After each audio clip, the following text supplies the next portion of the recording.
Welcome to this explainer. Today, we're unpacking a seriously profound lecture on finding true peace of mind. We're going to explore this powerful concept of the khanda, which translates to shoulder. Now, it sounds super simple, right? But as we dive into this source material, you'll see how this one little concept is absolutely the key to understanding modern anxiety and why we feel so disconnected. So let's just jump right in with a crucial question inspired by the writer Ashfaq Ahmad. He believed that every single person needs a shoulder. So I want you to ask yourself right now, who is that person for you? Who can you rest your head on to cry, to just let it all out, and to heal? Take a second. Seriously, think about it. Who helps you shed your pain so you can gear up for life's battles all over again? If you're drawing a blank right now, well, you are definitely not alone. Section 1. The missing shoulder. Let's look at how society has fundamentally changed and exactly why finding that safe space is just so much harder today. To really get where we're at, we kind of have to look at where we came from. In the past, there was this deeply ingrained culture of mentorship. The source material shares this awesome anecdote about a grandfather who learned Shakespeare from a teacher. But here's the thing, that teacher didn't just teach Macbeth, he taught life. He taught resilience. Fast forward to today, we're handed these fancy degrees with flying colors, but we're left with empty, completely unguided lives. We've got instructors who give us passing grades, sure, but we've totally lost the mentors who actually ease our existential pain. Section 2. Education as a transaction. Let's examine how the commercial mindset of our education system completely altered the relationship between guides and students.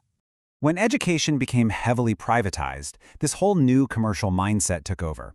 It literally became a purchased product. Because of this, you've got students treating college like it's some all-inclusive paid hotel, some even feeling entitled to trash campus property just because they paid for it. And on the flip side, teachers are treated as mere employees. They're just trying to survive HR audits and chase yearly bonuses instead of actually guiding students through life. The ultimate casualty here? The total loss of the mentor. Teachers just aren't incentivized to be that supportive shoulder anymore. And because we lost those mentors, we lost the daily transmission of real wisdom.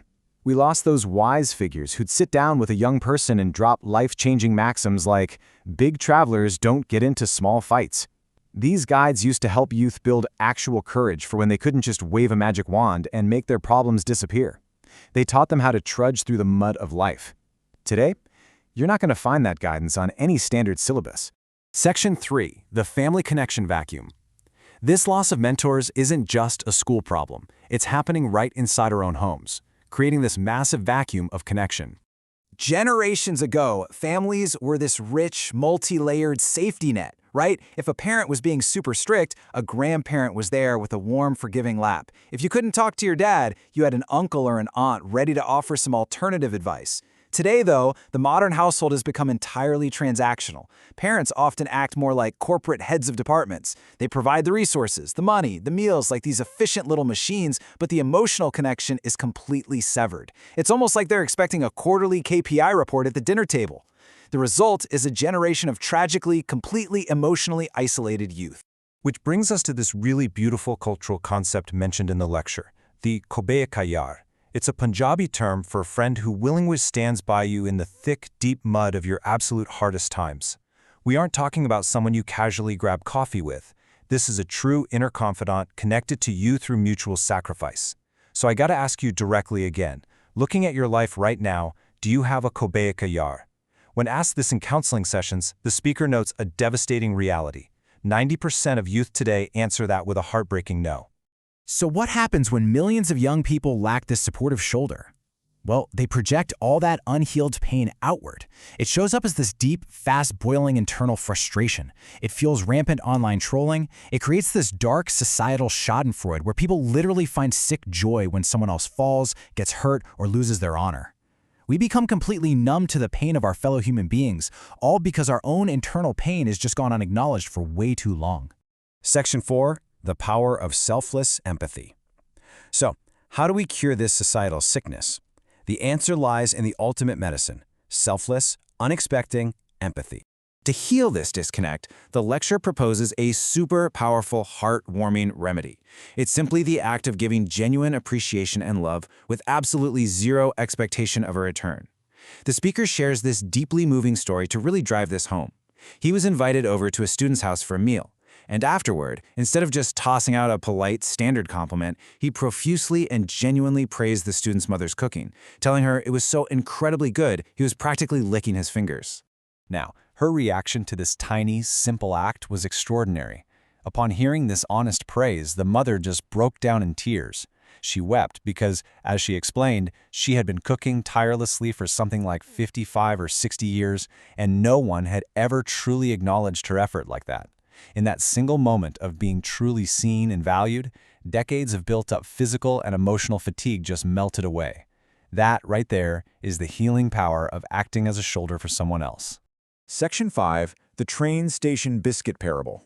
To brilliantly illustrate how we misjudge situations because of our own internal tension, let's look at this awesome parable. Okay, the story goes like this. A woman is at a train station. She's hungry, so she buys a packet of biscuits, sets them in her bag on a bench, and steps away for just a second to get a drink of water from a cooler. But when she returns to her bench, she finds a complete stranger sitting there, calmly opening and eating from the packet of biscuits right next to her bag.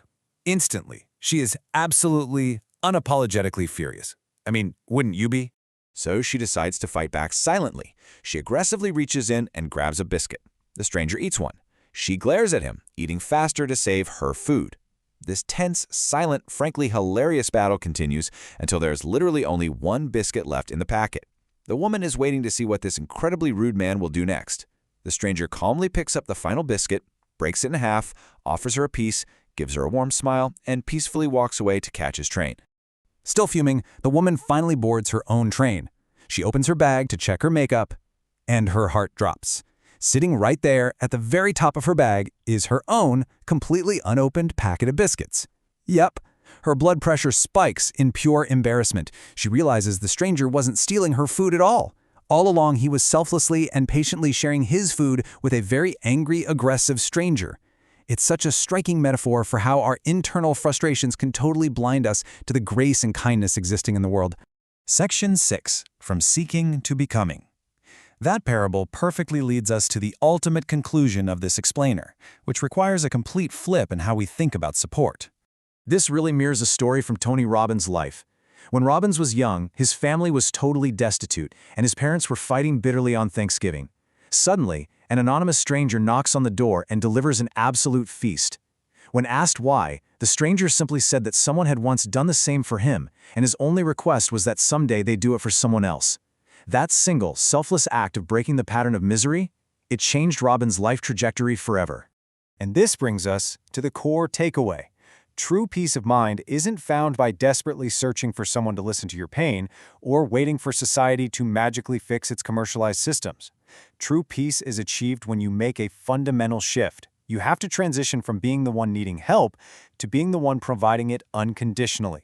Stop searching for a shoulder, guys. It is time to become one. The stark reality presented in this source material is that if we don't start offering shade to others, society will inevitably burn in the sun. We are the immune system of our own communities. So, instead of waiting around to be saved, I leave you with this. Who will you support today?